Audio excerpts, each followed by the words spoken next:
வணக்கம். இன்னைக்கு நாம பார்க்க போறது சமீபத்துல வெளியான கிஸ் திரைப்படத்தோட ஒரு விரிவான அலசல். ஒரு முத்தம் ஒரு காதலோட எதிர்காலத்தையே சொல்ல முடியும்னு சொன்னா நம்ப முடியதா? இந்த ஒரு சுவாரஸ்யமான ஐடியாவை வச்சு எடுத்த படத்துக்கு கிடைச்ச விமர்சனம் என்ன? வாங்க உள்ள போய் பார்க்கலாம்.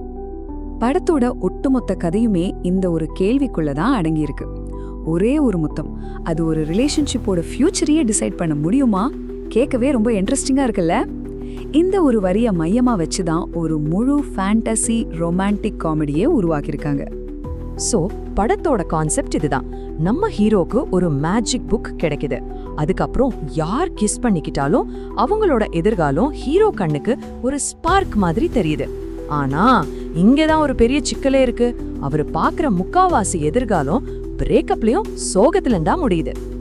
ஐடியா கேக்குறதுக்கு சூப்பரா இருக்கு, ஆனா அத படமா எடுத்த விதத்துல தான் பெரிய பிரச்சனை இருக்குன்னு விமர்சனம் சொல்லுது. அதாவது யோசனைக்கும் அத திரையில கொண்டு வந்த விதத்துக்கும் நடுவுல ஒரு பெரிய கேப் விழுந்திருக்கு. அது என்னன்னு விரிவா பார்க்கலாம். படத்தோட மொத்த நீளம் எவ்வளவு தெரியுமா? 2.5 மணி நேரம்.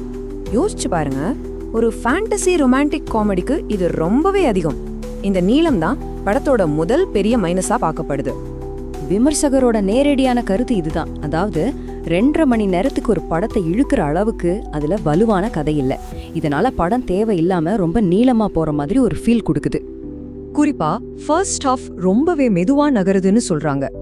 போதுமான காட்சிகள் இல்லாததால இருக்கிற சில சீன்ஸையே ரொம்ப இழுத்து ஆடியன்ஸை சோர்வடைய வச்ச மாதிரி ஒரு உணர்வை கொடுக்குது. சரி, படத்துல இவ்ளோ குறைகள் இருந்தாலும் சில நல்ல விஷயங்களும் இருக்கு.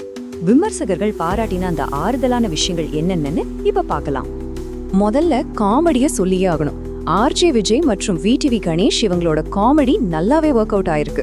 அது மட்டும் இல்லாம படத்தோட ப்ரொடக்ஷன் வேல்யூ, கலர்ஃபுல்லான சினிமாட்டோகிராஃபி, அப்புறம் கிளைமேக்ஸ்ல வர ஒரு ஃபயர் ஆக்சிடென்ட் சீன், இதெல்லாம் படத்தை ஓரளவு உட்காந்து பார்க்க வச்சிருக்குன்னு பாராட்டுகள் கிடைச்சிருக்கு. பாராட்டுற விஷயங்கள் ஒரு பக்கம் இருந்தாலும் படத்தோட கதையை எங்கெல்லாம் தடுமாறுச்சுன்னு பார்க்க வேண்டாமா? திரைக்கதையில இருந்த முக்கியமான குறைகள் என்னன்னு இப்ப பாப்போம். திரைக்கதையில 3 முக்கியமான பிரச்சனைகளை சுட்டி காட்டுறாங்க. 1, ஹீரோவும் ஹீரோயினும் காதலிக்கிறதுக்கு ஒரு ஆழமான கன்வின்சிங்கான காரணம் இல்ல. 2வது, கதைக்கே ஆதாரமான அந்த மேஜிக் புக் எப்படி வந்தது, அதோட பின்னணி என்னன்னு கடைசி வரைக்கும் சொல்லவே இல்லை. 3வதா, படத்துல வர பாட்டுங்க கதை ஓட்டத்துக்கு உதவுறதுக்கு பதிலா ஒரு ஸ்பீட் பிரேக்கர் மாதிரி வந்துட்டு போகுது. ஆனா இதை எல்லாத்தையும் விட ஒரு பெரிய குற்றச்சாட்டு படத்தோட ஒரிஜினாலிட்டி மேல வைக்கப்பட்டிருக்கு.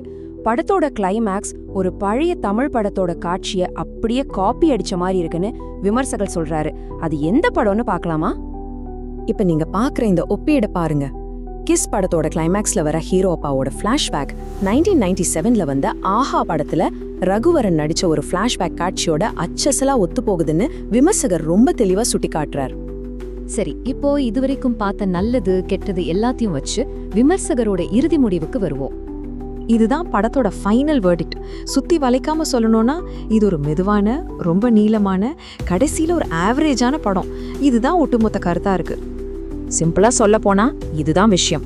படத்தோட ஆரம்ப புள்ளி, அந்த ஐடியா ரொம்பவே பிரமாதமானது. ஆனா அந்த பிரமாதமான ஐடியாவை சுவாரஸ்யமா சொல்ல தெரியாத ஒரு பலவீனமான திரைக்கதை தான் மொத்த படத்தையும் பாதிச்சிருக்கு. இறுதியா இந்த கேள்வி உங்களுக்காக. ஒரு சினிமாக்கு எது ரொம்ப முக்கியம்? ஒரு சூப்பரான ஐடியாவா, இல்ல அந்த ஐடியாவை சூப்பரா செயல்படுத்துற விதமா?